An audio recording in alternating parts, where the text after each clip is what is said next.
سوموار والے دن صبح صادق کے وقت اور چاند کی تاریخ کے لحاظ سے اختلاف، 9 کا قول بھی ہے، 8 کا قول بھی ہے، 12 کا قول بھی ہے۔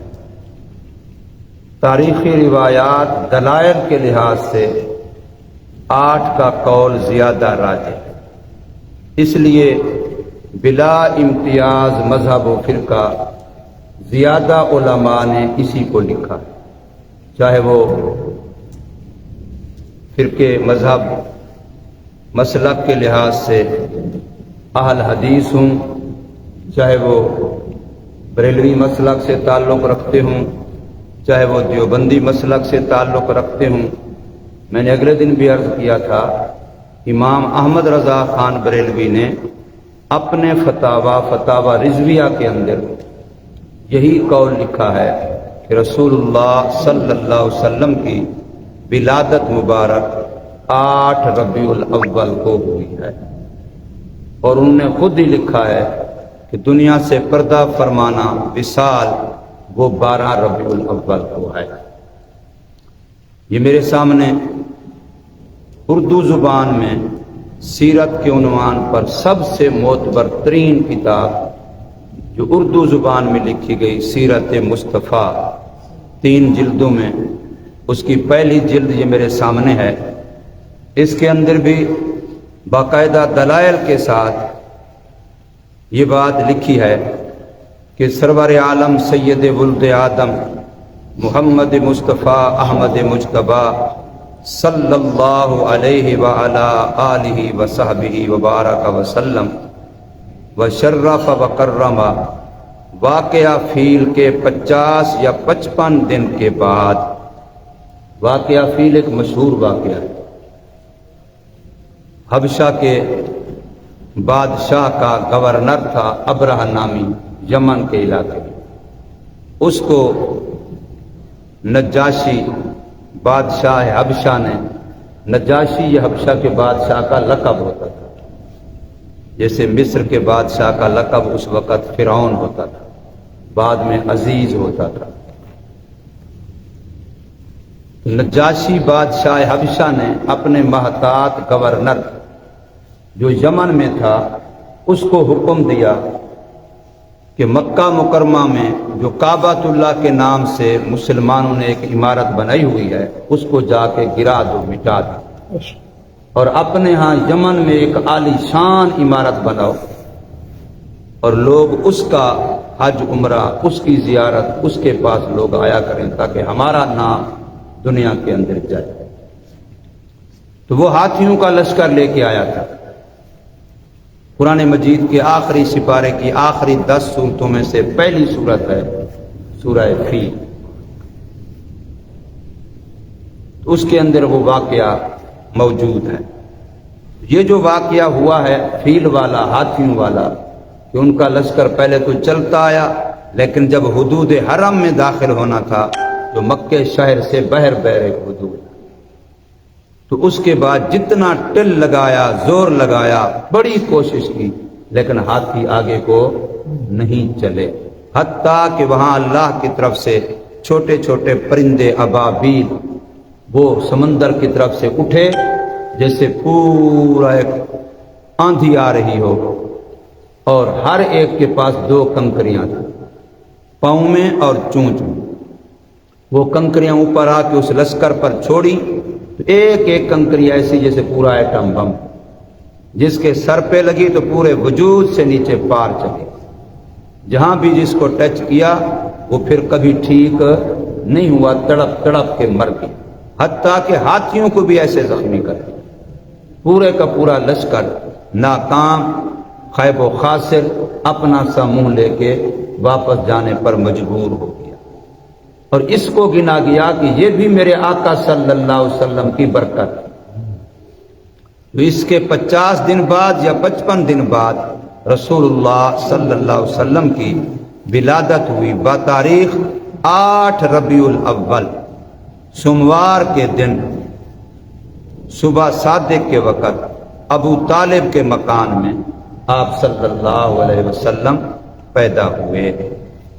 اب یہ ولادت باسعادت فرمایا جمہور محدثین اور جمہور مؤخرین، حدیث کے ماہرین بھی یہی کہتے ہیں اور تاریخ کے ماہرین بھی یہی کہتے ہیں۔ جمہور محدثین اکثر جو حدیث کے ماہرین ہیں اور جمہور مؤرخین اکثر جو تاریخ کے ماہر ہیں وہ یہی کہتے ہیں، راجح اور مختار قول یہی ہے کہ حضور صلی اللہ علیہ وسلم 8 ربیع الاول کو پیدا ہوئے۔ حضرت عبداللہ بن عباس رضی اللہ تعالی اور حضرت جبیر بن مطعم رضی اللہ تعالی عنہ، یہ دونوں صحابی رسول ہیں، ان دونوں کی روایت یہی ہے، ان دونوں سے یہی منقول ہے کہ رسول اللہ صلی اللہ علیہ وسلم کی ولادت باسعادت 8 ربیع الاول۔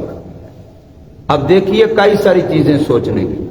حضور صلی اللہ علیہ وسلم جس وقت پیدا ہوئے وہ وقت بھی برکت والا بن گیا، حضور صلی اللہ علیہ وسلم جس دن پیدا ہوئے وہ دن بھی برکت والا بن گیا، حضور صلی اللہ علیہ وسلم جس مہینے میں پیدا ہوئے وہ مہینہ بھی برکت والا بن گیا، اور اس مہینے کی جس تاریخ میں پیدا ہوئے وہ تاریخ بھی برکت والی بن گئی، جس سال پیدا ہوئے وہ سال بھی برکت والا۔ اب حضور صلی اللہ علیہ وسلم پیدا ہوئے صبح کے وقت، صبح صادق کے وقت، رات ختم ہو رہی ہے، دن شروع ہو رہا ہے۔ اب یہ بھی کہا جا سکتا ہے کہ رات کو پیدا ہوئے، یہ بھی کہا جا سکتا ہے کہ دن کو پیدا ہوئے، چونکہ رات کا انتہائی آخری لمحات اور دن کے شروع کے لمحات، صبح صادق کا وقت، جیسے ہم اذان صبح دیتے ہیں، رات جا رہی ہے اور دن آ رہا ہے، اندھیرا جا رہا ہے، روشنی آ رہی ہے، اس وقت نبی پاک صلی اللہ علیہ وسلم کی ولادت باسعادت ہوئی ہے۔ اب صبح کے وقت کی ولادت، تو صبح کا وقت روزانہ آتا ہے یا سال کے بعد آتا ہے؟ حضور صلی اللہ علیہ وسلم صبح کے وقت پیدا ہوئے اور پیدائش کی وجہ سے وہ وقت کیا ہو گیا؟ برکت والا ہو گیا۔ تو پھر صبح صادق روزانہ ہوتی ہے یا سال کے بعد ہوتی ہے؟ حضور صلی اللہ علیہ وسلم سوموار کے دن پیدا ہوئے اور آپ صلی اللہ علیہ وسلم سوموار کے دن کا ہمیشہ روزہ رکھتے تھے، اور ایک موقع پر فرمایا بھی ہے کہ میں سوموار کے دن روزہ اس لیے رکھتا ہوں کہ میری پیدائش سوموار کے دن، یہ میری ولادت کا دن ہے۔ حضور صلی اللہ علیہ وسلم نے روزہ رکھا ہوا ہے۔ کسی نے پوچھا کہ اس دن کے روزہ رکھنے کی وجہ، تو آپ نے ارشاد فرمایا اس دن کے روزہ رکھنے کی وجوہات میں سے ایک وجہ یہ بھی ہے کہ میری ولادت، میری پیدائش اس دن میں ہوئی۔ تو حضور ہر سوموار کو روزہ رکھتے تھے، نہ کہ سال کے بعد ایک سوموار میں رکھتے تھے۔ صبح صادق روزانہ ہوتی ہے، اس لیے روزانہ کی صبح صادق عظمت والا وقت ہے، شان والا وقت ہے۔ امت کو حکم ہے کہ اس وقت جاگو، اس وقت اللہ سے مانگو، اس وقت اللہ تعالیٰ کی خصوصی رحمت تمہاری طرف متوجہ ہوتی ہے۔ روزانہ فرشتہ ندا کرتا ہے صبح صادق کے وقت، ہے کوئی بیمار جس کو شفا چاہیے ہو، ہے کوئی بھی غریب جس کو رزق چاہیے ہو، ہے کوئی بے اولاد جس کو اولاد چاہیے، ہے کوئی فلاں ضرورت والا، فلاں ضرورت والا، یہ فرشتہ اللہ تعالیٰ کی طرف سے اس وقت میں اعلان کر رہا ہوتا ہے، منادی ندا کر رہا ہوتا ہے۔ یہ کس کی برکت ہے؟ میرے آقا صلی اللہ علیہ وسلم کی برکت ہے۔ تو صبح صادق کا وقت برکت والا ہوا، تو اس کا یہ معنی نہیں ہے کہ سال کے بعد صبح صادق، بلکہ روزانہ کی صبح صادق۔ سوموار کا دن تھا، یہ نہیں کہ سال کے بعد والا سوموار، بلکہ ہر ہفتے والا سوموار۔ 12 تاریخ تھی، تو اس کا مطلب یہ نہیں کہ سال کے بعد والی 12 چاند کی، بلکہ ہر مہینے کی 12 چاند۔ اگر 12 ہے، اگر 8 ہے تو 8، 9 ہے تو 9، یعنی جس تاریخ کو رسول اللہ صلی اللہ علیہ وسلم چاند کی پیدا ہو رہے ہیں، تو وہ پھر ہر وہ تاریخ ہوگی، جب بھی 9 تاریخ آئے گی، جب بھی 8 تاریخ آئے گی، جب بھی 12 تاریخ آئے گی، تو وہ برکت والی ہوگی۔ اس لیے کہ میرے آقا صلی اللہ علیہ وسلم 12 چاند کو پیدا ہوئے، یا 8 چاند کو پیدا ہوئے، یا 9 چاند کو پیدا ہوئے۔ وہ تاریخ تو ہر مہینے آتی ہے نا، وہ تاریخ کوئی سال کے بعد تو نہیں آتی۔ پھر مہینہ ربیع الاول کا تھا، اب وہ مہینہ سال کے بعد آتا ہے۔ اب مثال کے طور پر اس دفعہ جو 12 ربیع الاول بن رہی ہے وہ سوموار کا دن تو نہیں ہے، 12 تاریخ ہوگی لیکن دن سوموار کا نہیں ہوگا۔ اگر حضور صلی اللہ علیہ وسلم کی ولادت کی وجہ سے صبح ہے تو پھر سوموار کا دن بھی ہے، پھر سوموار کا دن ہے تو پھر 12 یا 9 یا 8 چاند کی تاریخ بھی ہے، پھر 7 مہینہ ربیع الاول بھی ہے، پھر 7 میں وہ سال بھی ہے۔ اب ساری چیزیں اکٹھی ہو جائیں کہ صبح صادق بھی ہو اور سوموار کا دن بھی ہو اور چاند کی تاریخ کے لحاظ سے 9 8 12 بھی ہو اور ربیع الاول بھی ہو، تو پھر جا کر کے کہے کہ سال کے بعد۔ حالانکہ حضور صلی اللہ علیہ وسلم کے ساتھ منتسبات جس چیز کا بھی میرے آقا سے نسبت اور تعلق جڑا ہے، پکی بات ہے، پکی بات ہے، اس میں شان بھی ہے، عظمت بھی ہے، احترام بھی ہے۔ میں نے کئی مرتبہ عرض کیا، ہماری حدیث کی کتابوں میں عقیدے کی کتابوں میں یہ بات لکھی ہے کہ رسول اللہ صلی اللہ علیہ وسلم نے اونٹنی پہ سواری کی، اونٹ پہ سواری کی، گھوڑے پہ سواری کی، دراز گوش گدھے پہ سواری کی۔ حضور صلی اللہ علیہ وسلم نے جس جانور پہ سواری کی ان میں دراز گوش گدھا بھی شامل ہے۔ اگر کوئی حضور صلی اللہ علیہ وسلم کی سواری والے جانور کے پیشاب کی توہین کرے ہم اس کو بھی گستاخی سمجھتے ہیں۔ رسول اللہ صلی اللہ علیہ وسلم نے جس جانور پہ سواری کی وہ جانور اونٹ بھی ہے، وہ جانور اونٹنی بھی ہے، وہ جانور گھوڑا بھی ہے، وہ جانور گدھا بھی ہے۔ اگر کوئی اس جانور کی بھی پیشاب کی بھی توہین کرے ہم اس کو بھی گستاخی سمجھتے ہیں۔ اس کے رسول سیکھنا ہے تو اہل سنت والجماعت سے سیکھو، اس کے رسول سیکھنا ہے تو غلامان نبی سے سیکھو۔ شیعوں کی طرح ساری زندگی گزار دی اہل بیت کے نام پہ روٹیاں کھانے پہ، لیکن اہل بیت کی ہمیشہ توہین۔ حضرت علی کو انہوں نے بزدل کہا ہے کہ تقیہ کرتا ہے، زنا کے نام پہ، تقیہ کے نام پہ، اپنا متع کے نام پہ زنا کو تحفظ دیا ہے۔ اور اہل بیت کے ساتھ پتہ نہیں کیا کیا انہوں نے کیا۔ اہل بیت کی عورتوں کو کبھی وہ سینہ چاک کر رہی ہیں، کبھی وہ کچھ کر رہی ہیں، کبھی کچھ۔ یہ ساری چیزیں اہل بیت کی شایان شان نہیں ہیں۔ جیسے وہ اہل بیت کا نام لے کے اہل بیت کی گستاخی کرتے ہیں، بے ادبی کرتے ہیں، تو پھر اس طریقے سے کوئی اگر میرے پاک پیغمبر محمد الرسول اللہ صلی اللہ علیہ وسلم کا نام نامی اس میں گرامی تو استعمال کرے، لیکن آپ صلی اللہ علیہ وسلم کی عادات، آپ کی سنت، آپ کا اسوہ، آپ کا طریقہ کار، آپ کی تعلیمات، ان کا اس کو کوئی پتہ عطا نہ ہو، اوپر سے لے کے نیچے تک جہالت کا سلسلہ ہو، اور حضور صلی اللہ علیہ وسلم کی زندگی اور علم سے کوئی تعلق نہ ہو، تو حضور صلی اللہ علیہ وسلم کے نام لے کر کے بدعات، خرافات، رسومات جن کو نبی پاک صلی اللہ علیہ وسلم مٹانے کے لیے تشریف لائے۔ میرے آقا کا صاف فرمان ہے کہ میں رسموں کو مٹانے کے لیے آیا ہوں، سنت کو زندہ کرنے کے لیے آیا ہوں، ہر وہ طریقہ بتلانے کے لیے آیا ہوں جس طریقے سے بندہ اللہ سے جڑ جائے۔ اقرا بسم ربک الذی خلق، پڑھنا کتنا بڑا کام ہے، تعلیم کتنا بڑا اعلیٰ کام ہے۔ تعلیم معاشرے کو کہاں سے کہاں لے جاتی ہے، لیکن یہاں بھی اللہ نے شرط لگا دی، اقرا بسم ربک الذی خلق، پڑھنا وہی میرے ہاں مقبول ہے جو رب تک پہنچا۔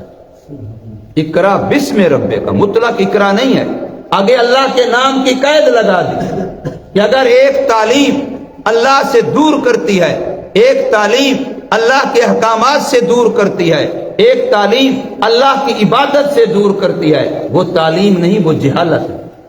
تعلیم وہی ہے جو اللہ سے جوڑتی ہے۔ تو ایک بندہ دین کے نام پہ کوئی بھی کام کرتا ہے، لیکن وہ کام اگر نبی پاک صلی اللہ علیہ وسلم سے جوڑتا نہیں ہے تو اس کو دین کا کام کیسے مان لیا گیا؟ دین کا کام تو تب ہوگا کہ جب وہ اللہ تبارک و تعالی سے جوڑے۔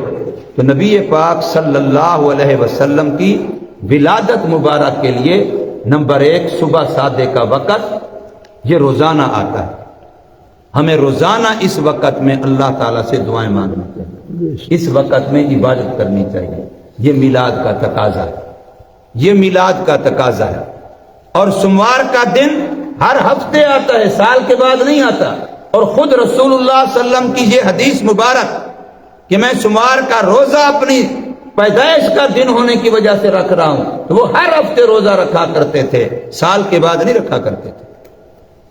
پھر حضور صلی اللہ علیہ وسلم کی ولادت کے لیے مہین چاند کی تاریخ ہے، 8 تاریخ ہے، 9 تاریخ ہے، 12 تاریخ ہے، علی اختلاف الاقوال۔ میں نے عرض کیا یہ ذمہ داری سے ہے، کوئی مائی کا لال ہے تو دلائل کی دنیا میں آئے اور بات کرے کہ 8 ربیع الاول کو سارے علماء ترجیح دے رہے ہیں اور 12 کا وصال ہے۔ اب اگلی بات بعض جاہل لوگوں سے آپ نے سنی ہوگی، وہ جی وصال، فوتگی، غم منانا، یہ تو وہ کریں جن کا نبی فوت ہوا، ہمارا نبی تو فوت ہوا ہی نہیں ہے تو ہم کیوں کریں۔ حیات النبی آپ صلی اللہ علیہ وسلم کا اپنی قبر مبارک میں حیات برزخی کے ساتھ وہاں صلاۃ و سلام کو سننا اور صلاۃ و سلام کا جواب دینا، یہ اہل السنت والجماعت کا متفق عقیدہ ہے۔ لیکن اس کا یہ مطلب کہ قرآن جو کہہ رہا ہے انک میت وانہم میتون، کہ اے محمد کریم صلی اللہ علیہ وسلم آپ نے بھی مرنا ہے اور انہوں نے بھی مرنا ہے۔ اور قرآن کہہ رہا ہے افاماتا، اے مسلمانوں اگر یہ محمد صلی اللہ علیہ وسلم فوت ہو جائیں تو حضور سے پہلے کتنے انبیاء فوت نہیں ہو گئے؟ فلاں نبی کی قبر مبارک فلاں جگہ، فلاں نبی کی قبر مبارک فلاں جگہ۔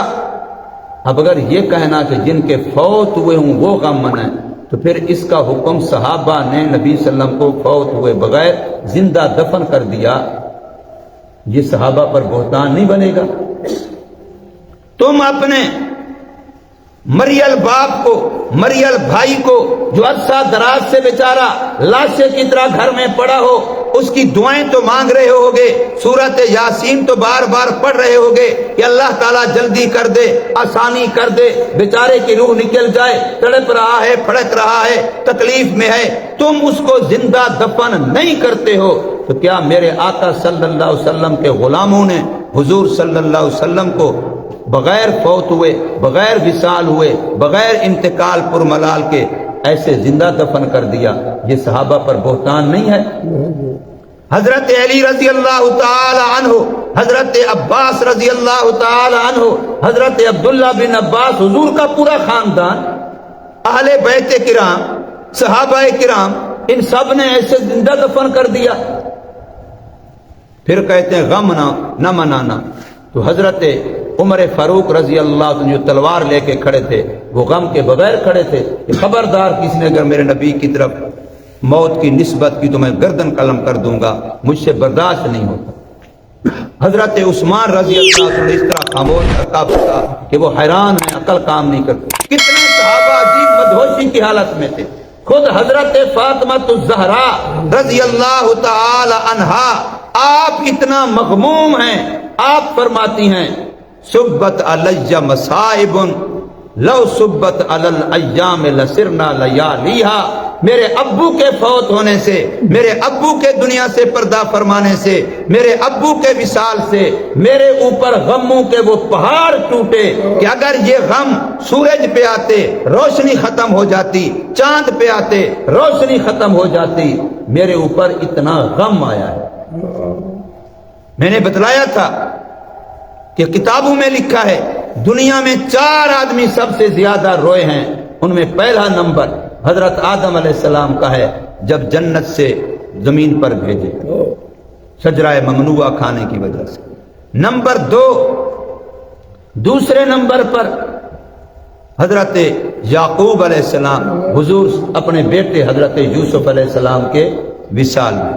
تیسرے نمبر پر حضرت فاطمہ الزہرا رضی اللہ تعالی عنہا، حضور صلی اللہ علیہ وسلم کے وصال پر ملال۔ چوتھے نمبر پر واقعہ کربلا کے بعد جو بچہ وہاں موجود تھا لیکن بیمار ہونے کی وجہ سے یہ سارا معاملہ آنکھوں سے دیکھتا رہا پر شریک نہیں ہو سکا جن کو دنیا زین العابدین کے نام سے پکارتی ہے، اس کا کہ اس سارے واقعے کو ادھر لاشا پڑا ہے، ادھر لاشا پڑا ہے، بچوں کے لاشیں، جوانوں کے لاشیں، گھوڑے اوپر دوڑ رہے ہیں، کیا حال تھا، کیا معاملہ تھا، وہ سارا بیچارے کی آنکھوں کے سامنے۔ تو حضرت زین العابدین اتنا روئے، یہ 4 آدمی دنیا میں سب سے زیادہ رونے والے شمار کیے گئے۔ تو حضرت فاطمہ الزہرا جو رو رہی تھی، غم نہیں تھا، ویسے رو رہی تھی خوشی سے۔ آج تم کہہ رہے ہو نا، تو حضرت فاطمہ الزہرا رضی اللہ تعالی عنہا سے پوچھو کہ غم ہے کہ نہیں ہے، غم منا رہی ہیں کہ نہیں، غم ہو رہا ہے کہ نہیں، رونا آ رہا ہے کہ نہیں، افسوس کر رہی ہیں کہ نہیں۔ اور صحابہ کرام کا وہ دن کا منظر کشی دیکھو، حدیث کی کتابیں اٹھاؤ، تاریخ کی کتابیں اٹھاؤ، پتہ چلے کہ آقا صلی اللہ علیہ وسلم کی غزوہ احد کے موقع پر صرف ایسے جھوٹی خبر پھیل گئی تھی کہ محمد صلی اللہ علیہ وسلم کو قتل کر دیا گیا، شہید کر دیا گیا۔ اس وقت صحابہ کی کیفیت کیا ہو گئی؟ تو اب ان ساری باتوں سے آنکھیں بند کر لینا اور صرف اس ڈگر پہ چل پڑنا کہ جی خوشی خوشی خوشی، تو پھر اس خوشی میں اسلام کا کوئی تعلق دخل نہیں ہے۔ حضور نبی کریم صلی اللہ علیہ وسلم کے بارے میں قرآن مجید یہ کہہ رہا ہے محمد الرسول اللہ۔ اب قرآن میں حضور کا نام کیا آیا؟ محمد، اور پوری صورت محمد حضور صلی اللہ علیہ وسلم کے نام پہ موجود ہے قرآن مجید کے اندر۔ اور دوسری جگہ پر قرآن مجید کے اندر حضرت عیسیٰ علیہ السلام کے حوالے سے آ رہا ہے وَإِذْ قَالَ عِيسَى ابْنُ مَرْيَمَ يَا بَنِي إِسْرَائِيلَ إِنِّي رَسُولُ اللَّهِ إِلَيْكُمْ مُصَدِّقًا لِمَا بَيْنَ يَدَيَّ مِنَ التَّوْرَاةِ وَمُبَشِّرًا بِرَسُولٍ يَأْتِي مِن بَعْدِي اسْمُهُ أَحْمَدُ۔ تو حضور کا نام احمد بھی قرآن کے اندر موجود ہے، اور حضور صلی اللہ علیہ وسلم کا نام محمد بھی قرآن کے اندر موجود ہے۔ روایات میں یہ ہے کہ آپ کے دادا عبد المطلب نے 7ویں دن رسول اللہ صلی اللہ علیہ وسلم کا عقیقہ کیا، کیونکہ یاد رکھیے یہ عقیقہ سنت ابراہیمی سے چلتا آ رہا، اور اس وقت کے جو مشرکین مکہ تھے ان کے اندر تھوڑی بہت جو رسمیں رہی ہوئی تھی وہ دین ابراہیمی کی تھی۔ عقیقہ کیا اور اس تقریب میں تمام قریش کو دعوت دی، اور محمد آپ صلی اللہ علیہ وسلم کا نام تجویز کیا۔ قریش نے پوچھا اے ابو طالب، عبد المطلب، تو نے یہ نام کیوں رکھا ہے؟ تو انہوں نے جواب دیا کہ آباء و اجداد اور آپ کی قوم میں سے اب تک کسی نے ایسا نام تو رکھا نہیں، آپ نے یہ نام کیوں رکھا ہے؟ یہ تو اس طرح کا نام پہلے ہم نے نہیں سنا۔ تو عبد المطلب نے کہا میں نے یہ نام اس لیے رکھا کہ اللہ آسمان میں اور اللہ کی مخلوق زمین میں اس بچے کی تعریفیں کرتی رہے۔ محمد کا معنی ہے تعریف کرنے والا، اس کی تعریفیں کرتی رہیں گی۔ عبد المطلب نے آپ صلی اللہ علیہ وسلم کی ولادت سے پہلے ایک خواب دیکھا تھا، اور اس خواب کی سے یہی تعبیر کی تھی کہ میری نسل میں، میری اولاد میں ایک ایسا بچہ پیدا ہوگا جس سے ہمارا ماضی بھی اور ہمارا حال بھی اور ہمارا مستقبل بھی دنیا میں روشن ہو جائے۔ اس کی تعبیر میں انہوں نے یہ نام رکھا۔ اور آپ صلی اللہ علیہ وسلم کی والدہ ماجدہ نے، ایک روایت میں آتا ہے کہ آپ کا نام احمد رکھا، امی نے آپ کا نام احمد رکھا، دادا نے آپ کا نام محمد رکھا۔ حضرت عبداللہ بن عباس اور حضرت بریدہ یہ 2 صحابی ہیں، ان کی روایت میں یہ ہے کہ حضور صلی اللہ علیہ وسلم کا نام زمین میں محمد ہے اور آسمان میں احمد ہے۔ اور حضور صلی اللہ علیہ وسلم نے ایک حدیث مبارک میں یوں بھی ارشاد فرمایا کہ میرے 5 نام ہیں۔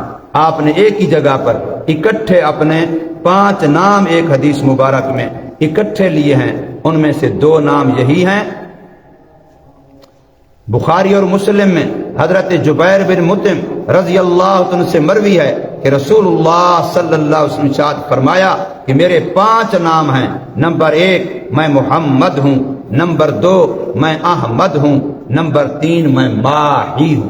ہاں، حلوے والی، حقے والی، اس کا معنی ہوتا ہے میں گناہوں کو، کفر کو، شرک کو، بدعات کو، رسومات کو مٹانے والا۔ ماہی کا معنی مٹانے والا ہوتا ہے، میں ان چیزوں کو مٹانے والا ہوں، یعنی کفر کو مٹانے والا ہوں۔ اور فرمایا چوتھا نام میں حاشر ہوں، میں حاشر ہوں، یعنی لوگوں کا حشر میرے قدموں پر ہوگا، یعنی سب سے پہلے قبر میں سے میں اٹھوں گا، قیامت والے دن سب سے پہلے قبر میں سے میں اٹھوں گا، اس لیے فرمایا میں حاشر ہوں۔ اور پانچواں نام فرمایا کہ میں عاقب ہوں، عاقب مانا تمام نبیوں کے آخر میں آنے والا، جس کے بعد پھر کوئی اور نبی نہ ہو۔ یہ پانچ نام حضور صلی اللہ علیہ وسلم نے ایک حدیث مبارک میں، اور یہ حدیث بخاری شریف کے اندر بھی موجود ہے، مسلم شریف کے اندر بھی موجود ہے، جو حدیث کی سب سے زیادہ معتبر ترین کتابیں ہیں، ان دونوں کے اندر یہ لکھا ہے کہ رسول اللہ صلی اللہ علیہ وسلم نے اپنے یوں نام، اور باقی جو حضور صلی اللہ علیہ وسلم کے صفاتی نام ہیں وہ تو 600 تک علماء نے شمار کی ہیں، اور قرآن مجید کی بعض دفعہ اول آخر میں، اول میں اسماء حسنہ اللہ تعالیٰ کے نام لکھے ہوتے ہیں، اور آخر میں نبی پاک صلی اللہ علیہ وسلم کے صفاتی نام لکھے ہوتے ہیں۔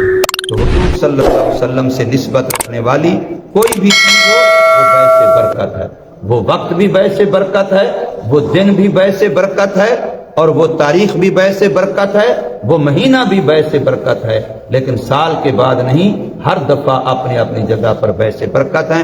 اللہ تبارک و تعالی ہمیں سمجھ نصیب فرمائے اور عمل کی توفیق